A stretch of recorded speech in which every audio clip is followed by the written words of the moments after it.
Good morning. Good morning. Give me praise to our Father God. Um, I thank Him for letting me be here to give information regarding the covenant and what it is that I wanted to indicate to brothers and sisters about the law. A lot of people will disregard the law because they feel of the consequences that will take place going against the law, right? And the fact that it is that I wanted to present this as far as the law goes, it tells you what is God's law versus what man's law is, right? And so once it's been read according to the law, what we are to do and how we are to behave, and then it always tells about repercussions just as well. So my thing is this is that a lot of people have an issue with the laws of the creator to the point is they disregard what it is the fact of what the father says, right? So when you look up in here according to the law in Deuteronomy 21:18 through 21, it said, if a man have a stubborn and rebellious son, which will not obey the voice of his father or the voice of his mother, and that when they have chastened him, will not hearken unto them, then shall his father and his mother lay hold on him and bring him out unto the elders of the city and unto the gate of his place. And they shall say unto the elders of the city, this is our son, is stubborn and rebellious. He will not obey our voice. He is a glutton and a drunken. And all the men of the city shall stone him with stones that he die. So shall thou put away evil from among you, and all Israel shall hear and fear. Now, check this out, right? We know through this time, throughout our captivity, no man or woman is able to stone their child in the name, well, like I said, well, due to the fact is that we are amongst our enemy, the Father tells you that that is committed murder. So you can't go out and stone a child because of disrespect. When you look up according to the scriptures, let's see, when Israel did wrong, they gave them over to their enemy.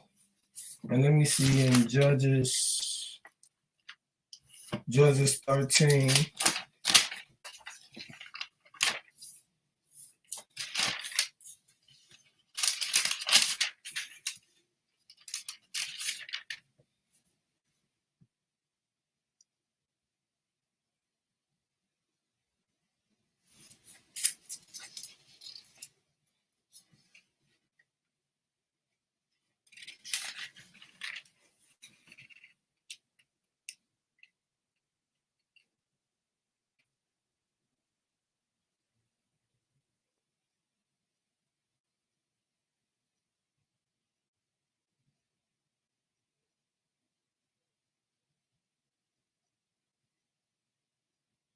Okay. When you look at Judges 15, we see that when we was amongst our enemies, that whenever someone did wrong, they was given over to their oppressor. So when you look up in Judges 15, said, but it came to pass within a while after in the time of wheat harvest that Samson visited his wife with a kid, and he said, I will go into my wife into the chambers. But okay, let's not go there. Let's go to the point where no, let's go on here and read that. We can read that. It says, but to my wife into the chamber, but her father would not suffer him to go in. And her father said, I verily thought that thou hast utterly hated her. Therefore I gave her to thy companion. Is not her younger sister fairer than she? Take her, I pray thee, instead of her. And Samson said concerning them, now shall I be more blameless than the Philistines, though I do them a displeasure. And Samson went in and caught 300 foxes and took firebrands and turned tails to tails and put a firebrand in the midst between two tails. And when he had set the brands on fire, he let them go into the standing corn of the Philistines and burnt up both the shops and also the standing corn with the vineyards and olives. Then the Philistines said, "Who have done this?" And they answered Samson, the son-in-law of the Timnite, because he had taken his wife and given her to his companion. And the Philistine came up and burnt her and her father with fire. And Samson said unto them, "Though ye have done this, yet will I be avenged of you, and after that I will cease." And he smote them hip and thigh with a great slaughter, and he went down and dwelt in the top of the rock Etam. Then the Philistines went up and pitched in Judah and spread themselves at Lehi. And the men of Judah said, "Why are ye come up against us?" And they answered Tobiah and Samson, "Are we come up to do to him as he hath done to us?" Then 3,000 men of Judah went to the top of the rock Etam and said to Samson, "Knowest thou not that the Philistines are rulers over us? What is this that thou hast done unto us?" And he said unto them, "As they did unto me, so have I done unto them." And they said unto him, "We are come down to bind thee, that we may deliver thee into the hand of the Philistines." And Samson said unto them, "Swear unto me that ye would not fall upon me yourselves." And they spake unto him, saying, "No, but we will bind thee fast and deliver thee into the hands, but surely we will not kill thee." And they bound him with 2 new cords and brought him up from the rock. So right here, you see that Israel was being oppressed by the Philistines, and that it wasn't nothing that they could do. Therefore, when it came down to Samson being disruptive, they bind him and brought him to the Philistines. So this is understanding that you in captivity is not able to fight against your oppressor unless you have the Father by your side. So when you look further into the law, Deuteronomy 8 and 5 is, "Thou shalt also consider in thy heart that as a man chasten his son, the Lord thy God chasten thee." So people need to understand, we, our brothers and sisters, need to be aware of who we are and why the things that happen to us that's coming about. And I would say that is that due to the fact that people do not acknowledge who they are, who the creators say they are, that the laws was given to our people, that all the curses has come upon us due to the fact of our disobedience. And so the Father said he chastens us because of disobedience. And people refuse to hear that because the fact is they don't believe and they do not accept, right? So when you look at it, we just read the laws about what the fathers tell you about disciplining your children, because America tells you that no, you're not able to do that because it's considered child abuse. Deuteronomy 27 verse 16 says, "Cursed be he that setteth right by his father or his mother," and all the people shall say Salah. Exodus 20 verse 12, "Honor thy father and thy mother, that thy days may be long upon the land, and which the Lord thy God giveth thee." Exodus 21 verse 15, "And he that smiteth his father or his mother shall surely be put to death." Exodus 21 verse 17, "And he that curseth his father or his mother shall surely be put to death." This is everything what the law is concerned and stipulated that if a child disregard their parents, the Father said he is cursed. So the fact is that you got to understand that no matter how old you get, that you will never be above your family, your father or your mother. But this is a law. Leviticus 19 verse 3, "Ye shall fear every man his mother and his father, and keep my Sabbaths. I am the Lord your God." Leviticus 21 verse 9 says, "And the daughter of any priest, if she profane herself by playing the whore, she profane her father, she shall be burnt with fire. So when we looking throughout the words of Proverbs, which the book of Solomon wrote, he gives words of advice about how we're supposed to deal with our children as bringing them up and raising them up in the world. So when you look in Proverbs 28, verse 24, whoso robbeth his father or his mother and said, it is no transgression, the same is the companion of a destroyer. The same thing where you say, he that curses,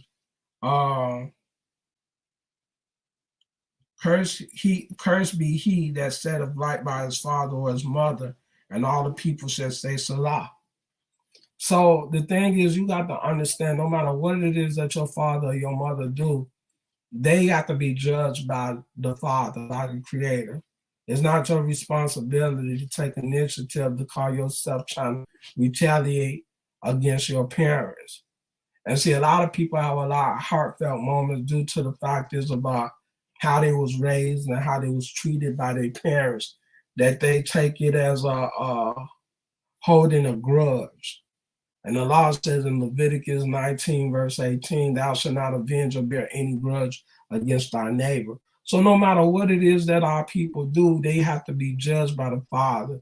We cannot take it upon ourselves to call ourselves trying to, redeem or, punishment upon our people because of the fact of us being hurt through negligence. You see what I'm saying? So understand is that it's the Father who deals with judgment.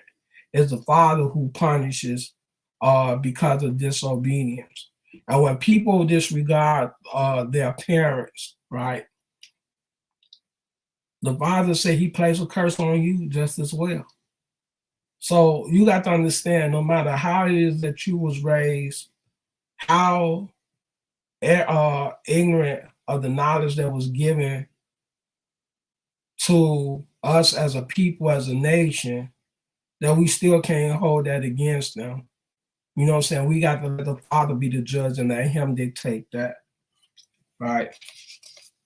And so when we see Proverbs 30, verse 11 said, there's a generation that curses their father and do not bless their mother. Proverbs 30, verse 17 said, the eye that mocketh at his mother, the ravens of the valley shall pick it out, and the young eagle shall eat it. So we see right here that you got to understand, we all was brought up into blindness. You know what I'm saying? The Father is the one that's going to deal with the situation at hand, no matter what how we feel about the situation. We cannot be the judge. We cannot be the avenger to call ourselves trying to put repercussions on others who we deem that is wrong. God, let God be the judge. Isaiah 1 and 2 say, hear, O heaven, and give ear, O earth, for the Lord hath spoken, I have nourished and brought up children, and they have rebelled against me.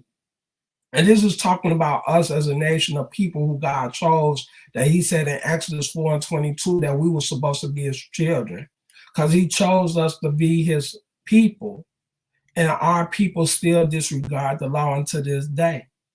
When you look up in Proverbs 20, verse 20, say, whoso curseth his father or his mother, his lamp shall be put out in obscure darkness. And this is talking about death. So a lot of people who have disagreement with their parents and feel as though that they rebel against their parents, God lets you know, hey, I'm going to kill you. So no matter, you got to understand this. I don't care how old we get, we will never be above our parents. God gave us to them for them to guide us. And either due to the negligence of them guiding us in the proper way according to the laws of God, they still have to be judged because of the disobedience of the laws just as well. And, let me see. It was one up in here. I think it was in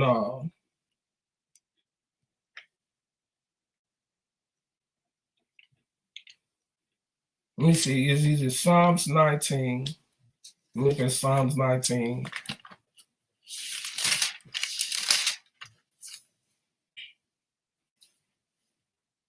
No, Proverbs. And this is why he say he did away with the knowledge, right? And let me see Proverbs 19.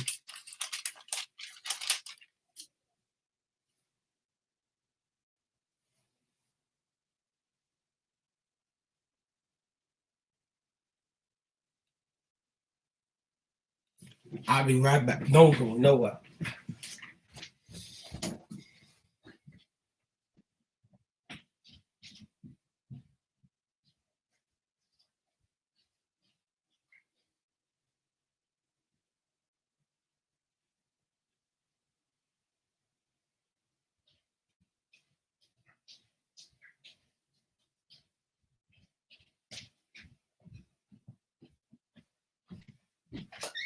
I want to say is this right? This is why we said that the knowledge was done away with us as our parents, right? And this is why it's very important for us to study the laws in order for us to teach our children on how to live in this world according to the covenant of the Creator. If you don't study the law, how can you guide your children into the truth according to the will of the Father? So when you look up, and this is a reason why I said God said he did away with the knowledge unto the elders, right? This is Job 12, verse 20. He said he removeth away the speech of the trusty and take away the understanding of the age. And this is what he's talking about, the ancient. So this is the thing. Our parents was not brought up to know the will of God, to understand the laws or how we're supposed to live in this world in order to be admonished to the Creator, that he said we would be called a nation of priests. So he lets you know right here, he said he removeth away the speech of the trusty and take away the understanding of the age. Look at our people today, how they interpret the Bible when the Father tells you not to lean onto your own understanding. That's why when you read in the book of Ecclesiastes and Job, he tells you about man's knowledge is vain. A lot of people that I see now, they call the conscious community, they want to just say get information from scholars to prove their point. You acknowledging men in order to prove fact, which is not fact. That's why when you look up in the story about Solomon, he talked about how he got to wanting to seek more knowledge. He said he became vain because he started searching knowledge through men. And this is what brought him down low. Let me show you Ecclesiastes 2 about men's knowledge being vain. Right? And this is our problem, because the thing is this, right? You got the conscious community, and let's go read about Israel Weinstein or some a fake Jew who people believes that he is a scholar, right?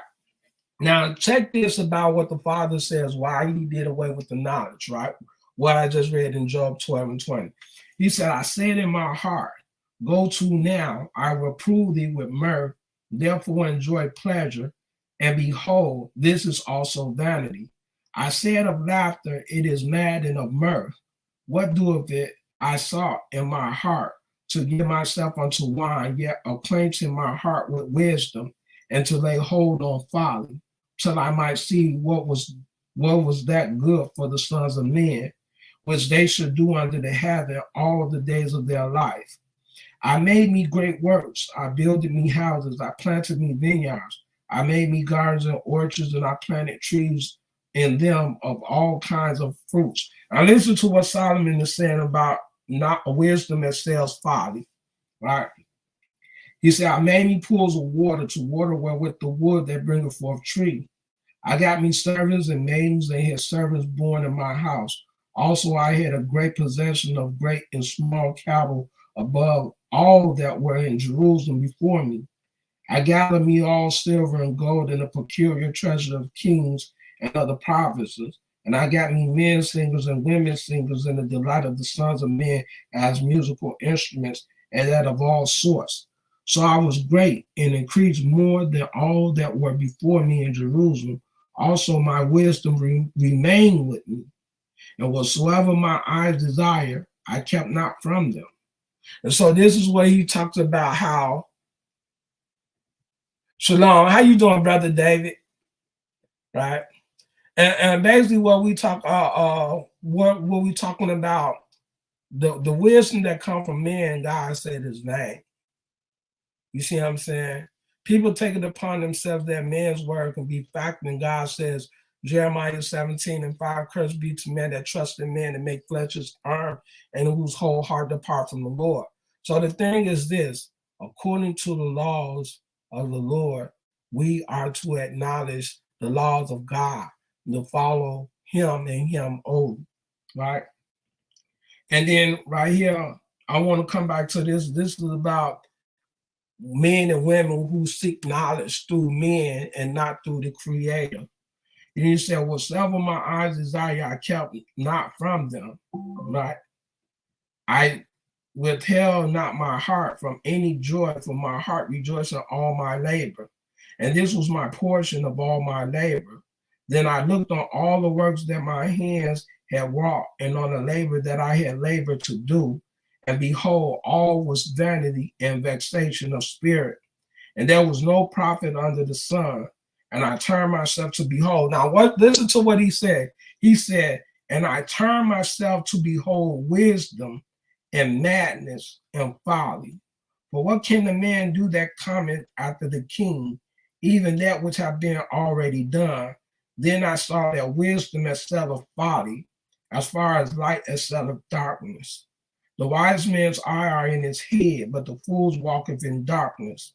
And I myself perceived also that one event happened to them all. Then I said in my heart, as it happened to the fool, so it happened even to me. And why was I then more wise? Then I said in my heart that this also is vanity, for there is no remembrance of the wise more than of the fool forever, seeing that which now is in the days to come shall all be forgotten, and how died the wise man as the fool. Therefore I hate life, because the work that is wrought under the sun is grievous unto me, for all is vanity and vexation of spirit. Now check this out. Look what all goes on up in the world today when we see what's going on. We dealing with technology in this era of time that people say, well, technology is going to be the future right now. People think that technology is going to live throughout generations from time to time to come. Now, I understand this, right? This is what he said was Psalms 49:11, right? This is man's thought of way they behave. Psalms 49:11, he said, their inward thought is that their houses shall continue forever, and their dwelling places to all generations. They called their land after their own names. Now, I understand what was going on in this world today, what we dealing with. We have man who invents technology, who thinks that this world will continue to travel on throughout time. And so no matter how you see it, that you believe that this is going to be something that's going to be forever in its existence right now. Now check this out. This is what God says right here in Isaiah 46, verse 9 and 10. The Father says right here in Isaiah 46, he said, remember the former things are old, for I am God and there is none else. I am God, there is none like me. He said right here, he said, declaring the end from the beginning and from ancient times, the things that are not yet done, saying, my counsel shall stand and I will do all my pleasure. So the Father said he declared the things from the beginning. Men feel as though that things will continue to live on in the end. And right here, his Father says right here, declaring the end from the beginning and from ancient times, the things that are not yet done in my counsel shall stand, and I will do all my pleasures. Now look at Jeremiah 6 and 16, right? And this is what people, this is man's vain imagination who feel and believe and think that the world will keep on living on in its time as it is today, right? When you look at Jeremiah 6 and 16, listen to what the Father says in this time, right?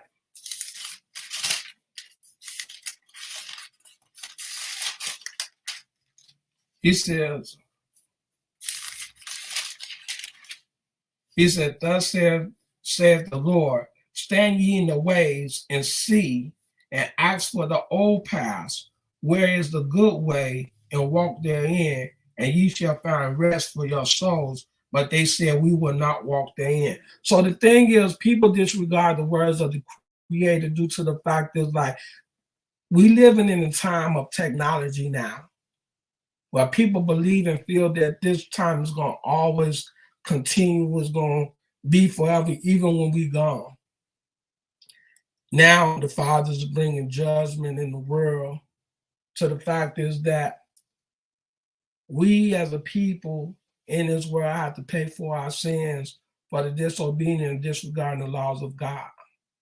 So there was the whole point about talking about we have to come back to the laws. And when you come back to the laws, it's telling you this is how we're supposed to raise our families. No matter how old a child get, he will never be above the law, right? So let me read further on, right? The Father lets you know that no matter how old you get, you'll never be above your father and your mother. Right here, he said in Ezekiel 22 and 7, and thee have they set light by father and mother in the midst of thee, how they dealt by oppression with the stranger, and thee have they vexed the fatherless and the widow. Because if you look according to what was happening, what was the judgment that the Father says that was going to happen with Israel if they was to disregard the law, right? Deuteronomy 28.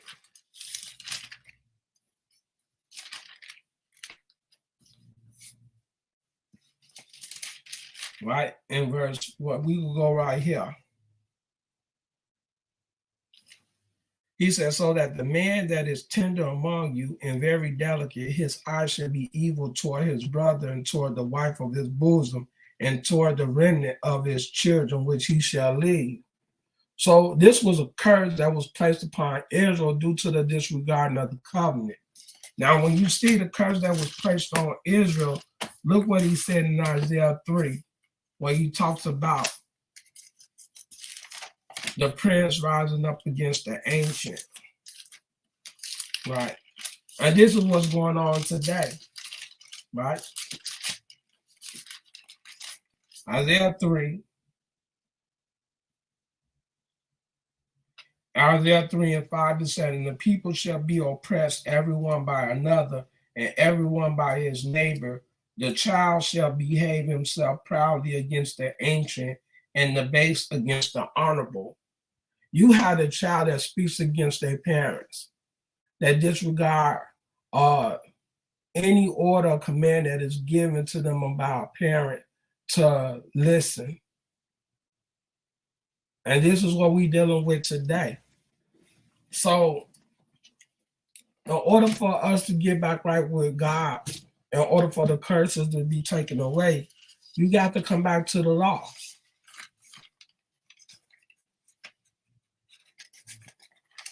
This is 2 Samuel 7:14. The Father says this to Solomon, I will be his father, and he shall be my son. If he commit iniquity, I will chasten him with the rod of men, and with the stripes of children of men. So the Father lets you know the evil shall slay the wicked. He always lets you know that whenever he punished Israel, it was always through men. That's why he tells you that the evil will slay the wicked.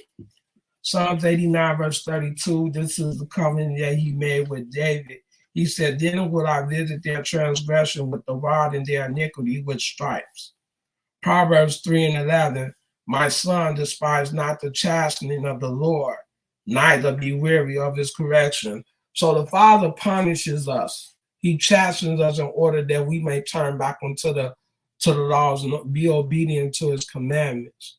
And this is what the Father is telling us. Job 5 and 17, shall mortal man be more just than God? Shall a man be more pure than his maker?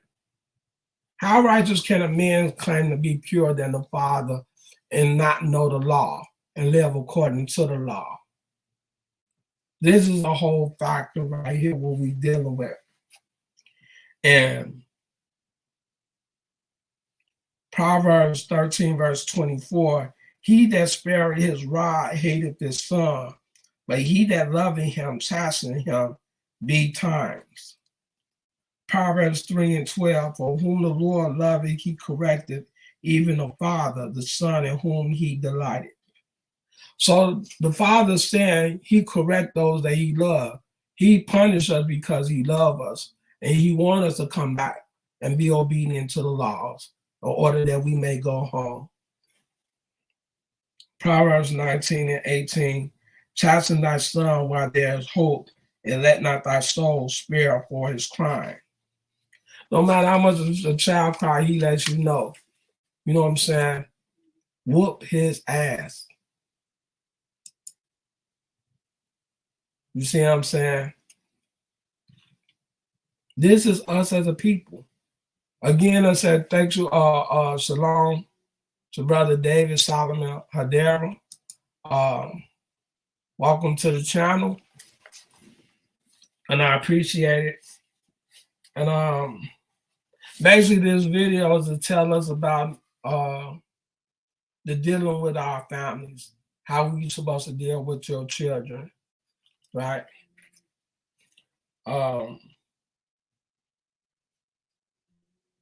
Proverbs 22 and 15, foolishness is bound in the heart of a child, but the rod of correction shall drive it far from him.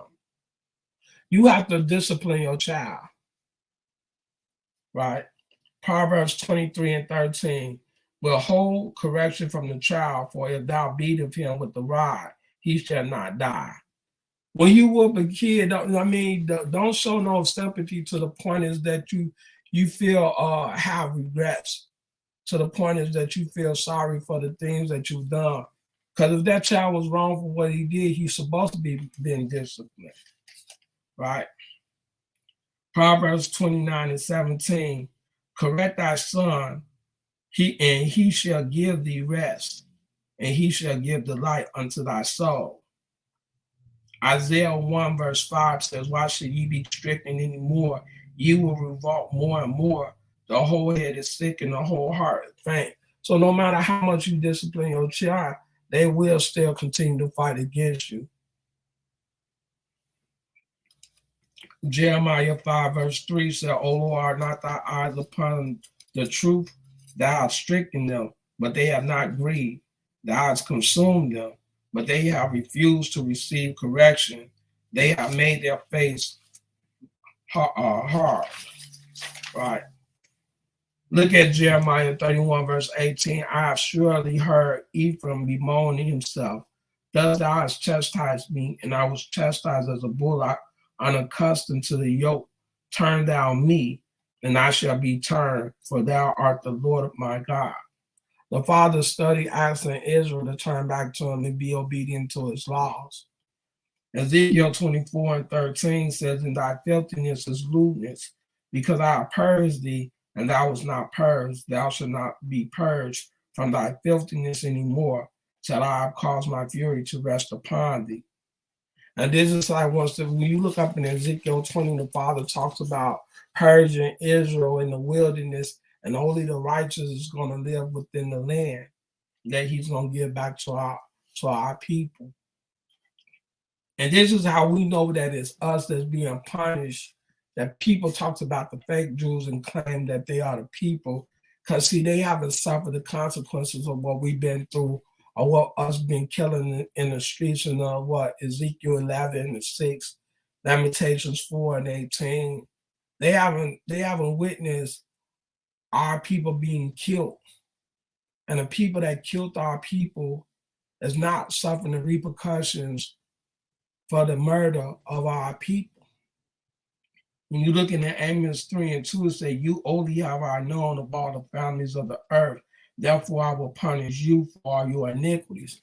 The Father is only judging the black people that's within the land. No matter where we at throughout the four corners of the earth, our Father is punishing us that was disobedient to the covenant. Amos 4:11-12 says, "I have overthrown some of you as God overthrew Sodom and Gomorrah, and ye was as a firebrand plucked out of the burning. Yet have ye not returned unto me, saith the Lord.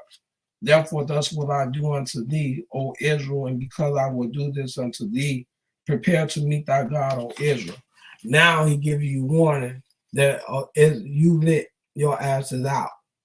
So now we got to understand this. Now, when judgment comes and you start seeing people dying like roaches, what would you say? Who would you blame? Would you blame yourself or would you blame God? And you got to understand this, right? This was a covenant that was made to our ancestors before we even came into existence. Something that we wasn't even aware of. Now that he said that the seal is broken and the book is open for us to turn back to him, a lot of people disregard the laws. A lot of people don't want to hear the law. But understand this, right? Judgment is here. Our people are constantly dying. And whether you accept it or not, hey, us as melanated people that was scattered across the four corners of the earth, we are the people of God.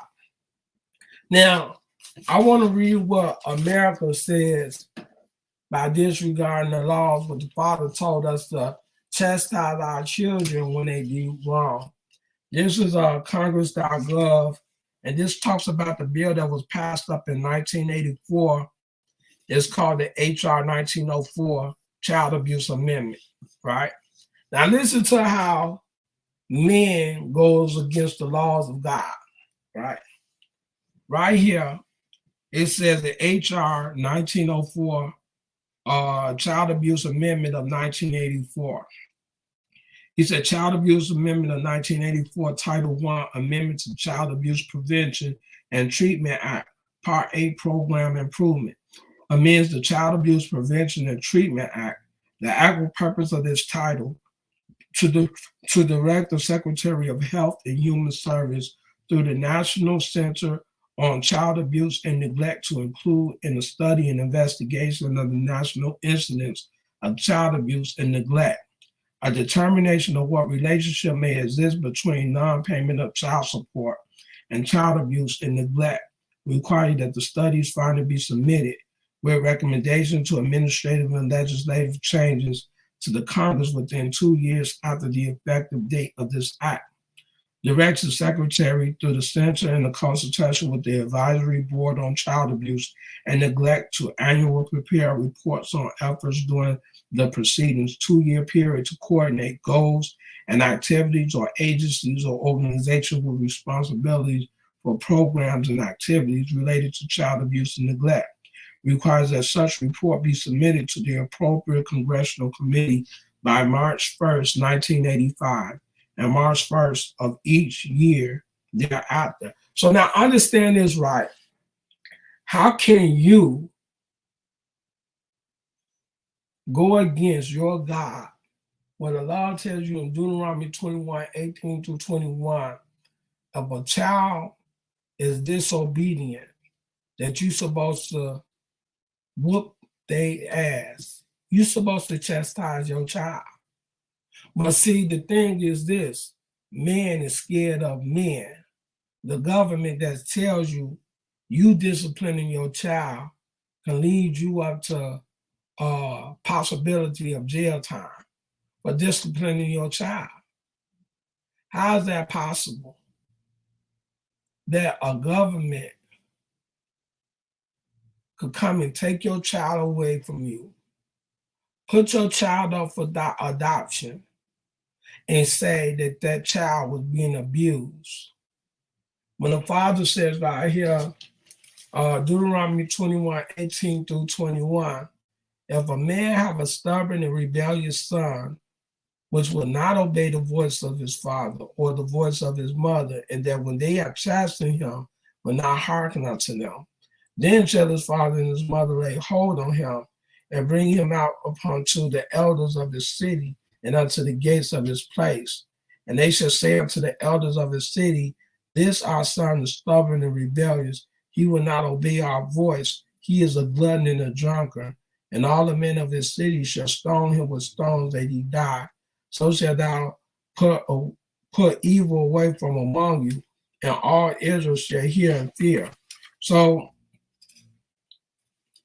right here in Proverbs 13:24 say, he that spareth his rod hateth his son, but he that loveth him chasten him will be tired. So if you love your child, you're going to discipline your child in order for them to know and understand that it's consequences when it comes down to a child disobeying their parent. And this is why the law was given to honor your father and your mother, that thy days may be long upon the land. Look where we at. And look how long we've been here. Look who's oppressing us. Look who's killing us. And then ask yourself, why these things happen? And then understand this is the reason why. That when you look up in here, Deuteronomy 28, verse 16, right?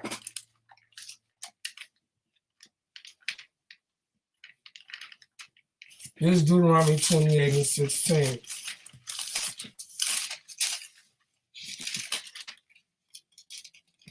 It says right here, it says, cursed shall thou be in the city, and cursed shall thou be in the fields, right? Verse 15, but it shall come to pass if thou wilt not hearken unto the voice of the Lord thy God, to observe to do all his commandments and his statutes, which I command thee this day, that all these curses shall come upon thee and overtake thee. Cursed shall thou be in the city, and cursed shall thou be in the fields. Cursed shall be in thy basket and thy stores. So when you look at Deuteronomy 28, who is this referring to and who is this talking to, due to the fact that our people disregarded the laws of the Creator? And the thing is this, right? It's very important that you have your child's attention to let them know that with disobedience comes consequences. You would rather for the enemy to oppress your child and chastise your child, where the thing is, you might not even see your child again. Look what's going on right now with people's children being killed in the streets by the police. But the thing is this, you don't want to discipline your child in order for them to know that they need to have self-discipline in order to live in this world. That you just can't just live your life the way you think that you want to live your life. And so the Father gave us laws to live by. Now we got to know how to be self-disciplined and know how to live in this world. And the only way you're going to be able to live in this world is by law. But whose law is more important? The Creator that made you, or man-made laws that oppresses you? Understand this, right? If you don't raise your child in the right manner, how God said you are to raise your child, to learn and discipline your child when they are wrong, that from one parent to another, you might not never see your child ever again when it comes down to your enemy killing your children in the streets. So with that being said, I hope this be a informational that brothers and sisters might stop and think about it. If you really love your child, understand this, right? it is very important that if you love your child, you will discipline them whenever they're wrong, and you will show love to them when they're right. So, with that being said, I want to end this video. I thank Brother David Solomon for chiming in. I appreciate it. And like again, I said, like giving praise to the Heavenly Father God for letting me be able to give information to brothers and sisters and acknowledge the God of Israel, His laws on how we're supposed to live, and hopefully that someone gravitate to this and understand that we are the people of God. We do need self-discipline, and we do have laws to live by. Well, the laws that we are to live according to is the laws of the Creator. And I want to say thanks again, peace to brothers and sisters that are listening. And I hope to see y'all again on another video. Peace. Stay alive.